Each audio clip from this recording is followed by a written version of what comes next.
Hello and welcome to Kelly Legends Media. Before I begin, I want to say thank you to all the viewers, all the subscribers. Thank you very much. Those of you who participate in the comment section, hit those like buttons and all that good stuff that shows support for the channel and for content creators. Those things are very small things to an individual, but very important to content creators. Thank you very much. That being said, I'm going to get right into this content, okay? Now, I seen a video earlier by Gunners Collective, okay? And that's what I want to talk about. He was talking about what's going on right now in Iran, between the United States and Iran, and the involvement with Israel's confrontations, right? Now, this is only the beginning of what's to come, because Iran really hasn't reacted in a very strong way. And I'm sure before this is over, we're going to see some things, okay? Now, before I get too deep into this, I want to mention the whole reason why Trump went in on Iran the way he did, okay? And authorized those missions to go and take out those nuclear sites, okay? It didn't have anything to do with Israel's confrontation that he's having in the region. President Trump's been very clear for a very long time that Iran cannot possess, cannot obtain, cannot create, cannot have a nuclear weapons program or a nuclear weapon. Okay, the guy that runs the country is unpredictable, okay, to say the least. And they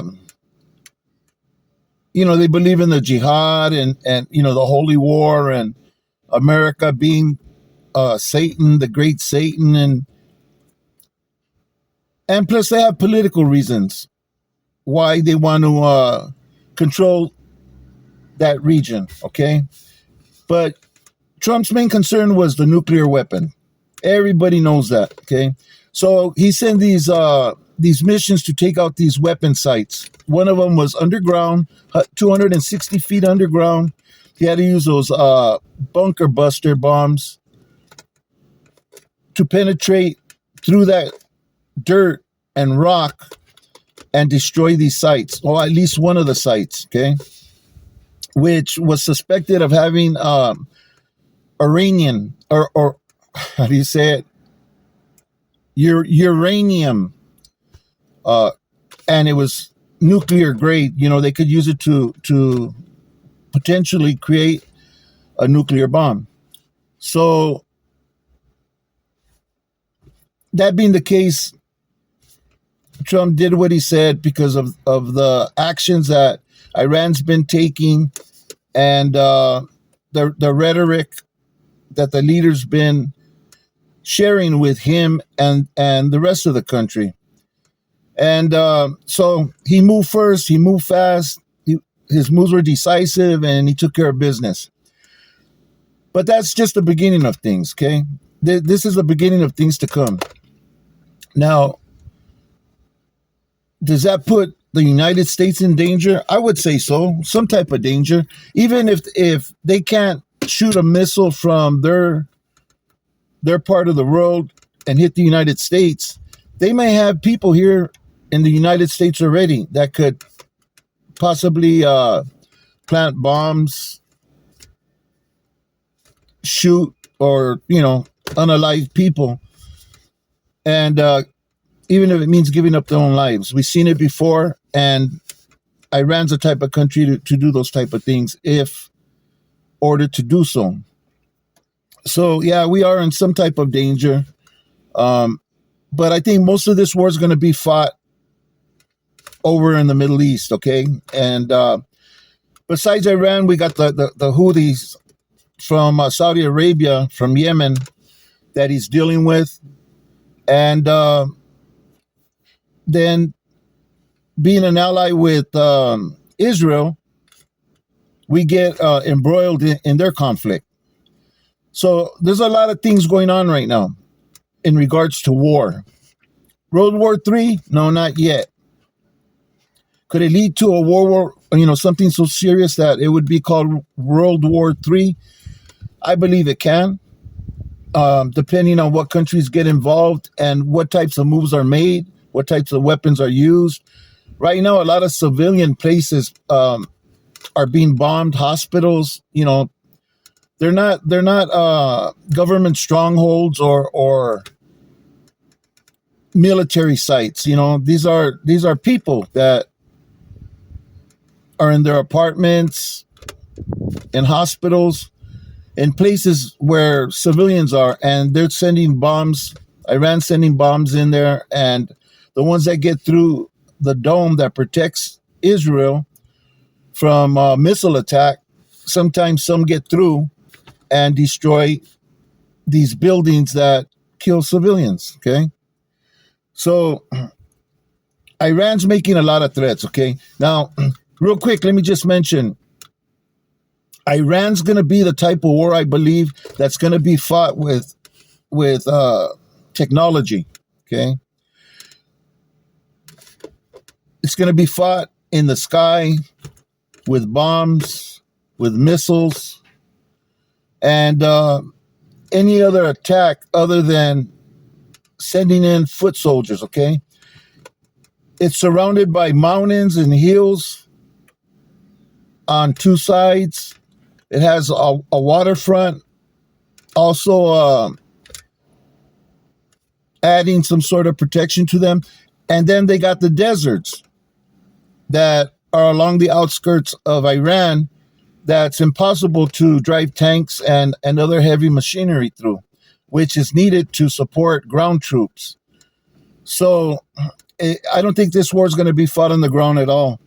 I believe that it's going to be fought the way it started. I think it's going to end the same way, with missiles, bombs, and other technology that the government has, drones, whatever it may be, other than sending in troops. I don't think troops are going to be involved in that manner. There'll probably be ships or warships shooting from the water, again, missiles, just because of the terrain around Iran, which may be a good thing for us and minimize the loss of life of our soldiers. So we just have to wait and see. I know that this conflict is shaking up a lot of other countries like Kuwait and other countries that are out there surrounding Saudi Arabia, that surround Iran, that surround Israel. And a lot of them are closing down their airspace, which limits the ability of the United States to fly over and get in and do their work. So I'm sure the military will figure it out and find a way in and out. But I think that this war is going to continue as it started. It's going to be done with strategic bombings and taking out these critical military strongholds. Now, Iran already did an attack on United States air base, okay? So they know that they're important to us, all of the American air bases around Iran, because that's where we could send our planes in, our jets in, our jet fighters, our bombers, and then take off from there and, do their runs, do their hits, come back. So I think that's where Iran's going to do their first moves, to take as many of those out as they can. How it's going to affect us here at home, I believe it's going to affect us in the market. Gas prices, I believe, are going to go up for a bit. It's the same thing that happens on every war. Now, I've been alive through the Vietnam War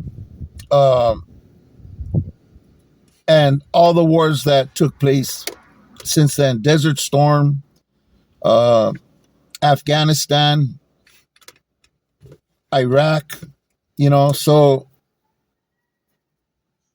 I felt the results on each and every conflict they weren't too severe. But that, along with everything else that's going on, yeah, we're gonna be feeling some sort of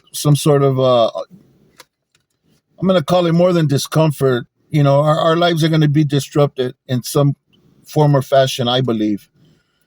Hopefully they don't go into any type of draft or anything. I don't believe that's going to be needed. Like I said, I think it's going to be more technological battle. I don't believe that we're in Iran solely because of Israel. I think Gunnar kind of mentioned that. Regardless if whatever, even if Israel wasn't having any problems in that region with anybody, I believe the president still would have went after Iran with its rhetoric and with the knowledge that they do have nuclear capability, either very closely finished and going to be made available to them if they already don't have silos, you know, where the nuclear weapons are kept. So hopefully everything stays copacetic where, you know, people aren't going out and buying all the toilet paper off the shelf and, you know, all that craziness happening. Like many of the wars, they pass with very little disturbance to everyday life, you know. But whatever it takes, it's going down. There's no pumping the brakes or going back now. If anything, in my opinion, I think the president should hit hard, hit fast. If he's going to do this, do it all the way, jump in with both feet and get busy, because any pissing around is just going to put the United States in danger, whether it be its ships, its planes, its bases. You know, already I think $1 billion of drones were destroyed, if not high millions worth of drones have been destroyed. So, you know, this war is going to cost the United States money, taxpayers money. So if we're going to do it, it'd be better if it just end quickly. And hopefully nothing ever hits here in the United States. You know, all we could do is pray, leave it in God's hands. And I think that's where everything's laid right now. Thank you for watching this video. I really appreciate you. Don't forget to hit that like button. Please comment.